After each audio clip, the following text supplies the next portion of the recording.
Hello നമസ്കാരം, ഏവർക്കും പുതിയൊരിടിയിലേക്ക്. രേഖാചിത്രം എന്ന ചിത്രത്തിൻ്റെ ഏറ്റവും പ്രധാനപ്പെട്ട അപ്ഡേഷനാണ് എന്നൊരു വീഡിയോ ഭാഗത്ത്.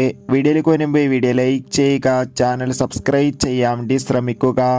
ആസിഫ് അലി, അനുഷര രാജൻ എന്നൊക്കെ പ്രധാന കഥാപാത്രങ്ങളായി വരാൻ പോകുന്ന ചിത്രമാണ് രേഖാചിത്രം. എല്ലാ സിനിമാ പ്രേമികളും ഒരേപോലെയാണ് ചിത്രത്തിൻ്റെ ഓരോ അപ്ഡേഷനും അറിയാൻ വേണ്ടി കാത്തിരുന്നത്. അങ്ങനെ കാത്തിരിപ്പിനൊടുവിൽ ഇപ്പോഴിതാ ചിത്രത്തിൻ്റെ ഏറ്റവും പ്രധാനപ്പെട്ട അപ്ഡേഷൻ പുറത്തുവന്നിരിക്കുകയാണ്. അത് മറ്റൊന്നുമല്ല, ഇപ്പോഴിതാ ചിത്രത്തിൻ്റെ official first look poster release ചെയ്തിരിക്കുകയാണ്. അതിഗംഭീരമായ ഒരു മികച്ച ഫസ്റ്റ് ലുക്ക് പോസ്റ്റർ തന്നെയാണ് ആരാധകർക്ക് മുന്നിൽ പുറത്തുവന്നിരിക്കുന്നത്. ചിത്രത്തിൽ ആസിഫ് അലി ഒരു പോലീസുകാരനായിട്ടാണ് എത്തുന്നത്. അതുകൊണ്ട് തന്നെ ചിത്രത്തിന് ഒരുപാട് പ്രതീക്ഷകളാണുള്ളത്. ചിത്രം ഈ വർഷം തന്നെ തിയേറ്ററുകളിൽ എത്തുമെന്നാണ് അറിയാൻ വേണ്ടി സാധിച്ചിട്ടുള്ളത്. എന്തായാലും കാത്തിരിക്കാം. രേഖാചിത്രം എന്ന ചിത്രത്തിൻ്റെ കൂടുതൽ അപ്ഡേറ്റിനായി ഈ വരുന്ന ഓഗസ്റ്റ്, ഒക്ടോബർ മാസം, സെപ്റ്റംബർ മാസം OTT റിലീസ് ചെയ്യുന്ന ചിത്രങ്ങളുടെ വീഡിയോ ചാനൽ പരിശോധിച്ചാൽ കാണാം.